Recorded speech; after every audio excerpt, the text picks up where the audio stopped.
may want to get your coffee cup, a notepad, and a pen, because I am showing you how to press in to know the Lord. Hosea chapter 6, verse 1.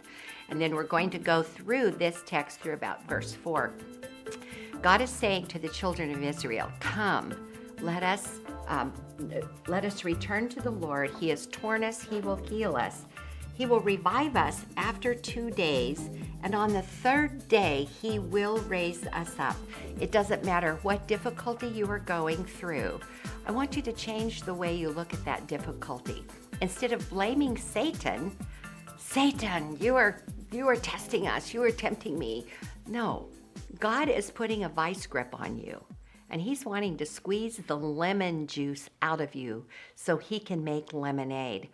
And he will allow things to happen in your life that will be tearing, because he is planning on healing you and making everything new for you. Old things will pass away. When he heals you, you're better than you were before. So press in to know him. Let's look at verse 3.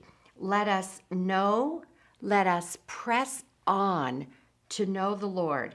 His going forth is as certain as the dawn, and he will come to you like the spring rain watering the earth. What we want to look at today is this word press. To press is an intentional action, and when you make an intentional action, it takes energy, but it takes consistency with your energy. For example, I had an interior design business, and I needed to move a piece of furniture from a lady's living room from the corner over to the wall. I was so excited. I couldn't wait for my staff to come the next day. I just thought, I want to surprise her and have this big armoire over where it really should be in the room and show her just how furniture arrangement can transform an environment. So this armoire had a television in it. And, I'm not going to tell you how many pounds I am, but you can know that I'm not a match for a tall armoire with a TV.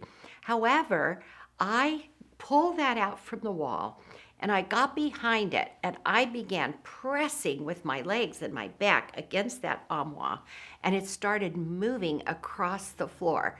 I was intentional. I had a purpose.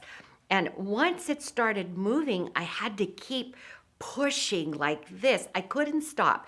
If I stopped, I had to start all over, except I had already expended energy and I didn't have as much energy if I was going to start again. So many times that's the way it is with our relationship with God. We press in for a season to know him, and then we stop. And then we recommit and we start pressing in, but we don't have the passion that we had before.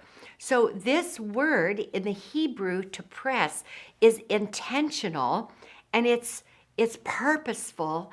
And when you start, you start and you don't stop. So I'm going to give you 5 stages or steps in knowing the Lord. And this word to know means intimate. It's moving from an acquaintance relationship into intimacy with God. We talked last week that number 1 is priority. So the first thing that we have to do in pressing in to know the Lord is to establish priority in your life. It is the most important thing you can do. When you do it, it affects every other area of your life. It strengthens you for good decision making. It strengthens you in having tolerance in a relationship. It will strengthen you in the fruitfulness of your own spirit, bearing the fruit of kindness in the face of aggression, of tenderness in the face of someone yelling and screaming at you. And so this knowing the Lord and knowing who he is empowers you in every area. So I'm going to encourage you to rearrange your life, schedule your priorities, and establish a purpose that I am going to press in to know God. Next week, we're going to talk about preparation. How do I prepare for this? Once I've established priority, then what kind of preparation does it take for me to move my relationship from God, from a religious experience, an acquaintance with him, into really knowing Him.